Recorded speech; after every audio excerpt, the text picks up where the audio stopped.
కన్నులేంది ఒక Zoom back వంద first shot. సాక్షాత్తు ఆ సదాశివుడే దిగి వచ్చి శ్రీరాముడికి అందించిన ఈ సింగూరికి కూడా అరణ్యవాసమా? మైక్ బాగా పగడ్బందీగా ప్లాన్ చేసావు మైక్. యుద్ధమా? అంతర యుద్ధం. ఇలాంటివంటే నాకు బాగా ఇంట్రెస్ట్. మనకి చదువు తప్ప అని ఇంట్రెస్ట్ తినా. ఇంత పెద్ద రాజ్యాన్ని చేజెక్కించుకున్నాం కానీ వస్తున్నాం, కొడుతున్నాం, ఈసారి జాతిని తెంగపోతున్నాం. ఇంకెంతకాలం పెళ్ల నోళ్ళని కత్తులతో మూయించాలి కాలబందకా?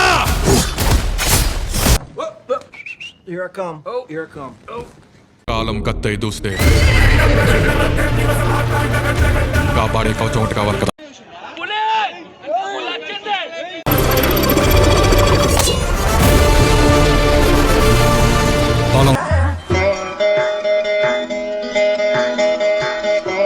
బలం ఏదో ఒక చోట నశిస్తుంది మిత్రమా, కానీ తెగింపు ఎంత దూరమైనా వెళ్తుంది. రెడీ అయిపోయింది తమ్ముళ్ళు, నేను ఆల్రెడీ 4-5 బస్తాలు పేపర్లకు ఆర్డర్ ఇచ్చా. ఒక్క ప్రాణం కూడా కోల్పోకుండా యుద్ధం నిలవదు కృష్ణ, అదే యుద్ధ నీతి.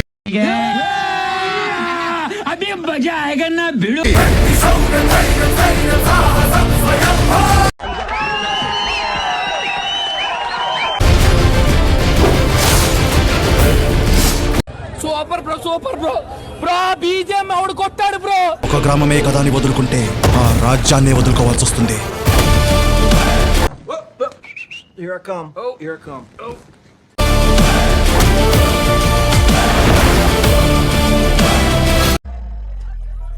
ఒకటే మాట, కల్ట్ మాసొచ్చినాం. సూపర్ గా ఉందండి. తమరు తాలూకండి. ఇది నీతి కాదు, నిజం. మిమ్మల్ని ఎక్కడో చూసినట్టుందండి.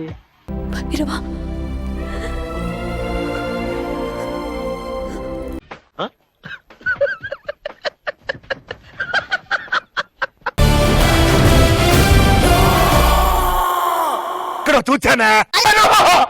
చూసాను, మీ చెల్లిని చూచాను.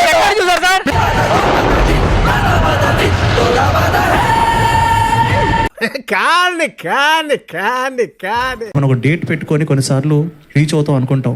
ఎందుకంటే ఆ అందానికి, ఆ పేస్ కార్డుకు మనం ఇచ్చే వాల్యూ ఎంత అండి? అది వాంట్ హిట్ ఫిల్మ్ అంటే దాన్ని చెక్కాలి, దాన్ని బాగుండాలి. ఆడియన్స్ కూడా క్షమించేటట్టు లేరు సార్. ఇప్పుడు మీరు కొన్ని సినిమాలు నేను పేరు తీసుకొని కానీ నీ ఫీలింగ్స్ అని చెప్పారా, నేను బయట ఉంటాను. తొందరపడి సీజీ షాట్స్ కానీ ఇది కానీ సరిగ్గా చేసుకోకపోవడం వల్ల ఎంతో నష్టం జరిగింది. ఇక్కడ ఏం జరుగుతుందో నాకు అర్థం కావట్లేదు. నాకు ఇప్పుడు అన్ని అర్థం అవుతున్నాయి, కానీ ఏం చేయాలో అర్థం అవట్లేదు. సో కొంచెం లేట్గా వచ్చినా పర్ఫెక్ట్గా రావాలన్నదే ఒకటే ఉద్దేశం సార్.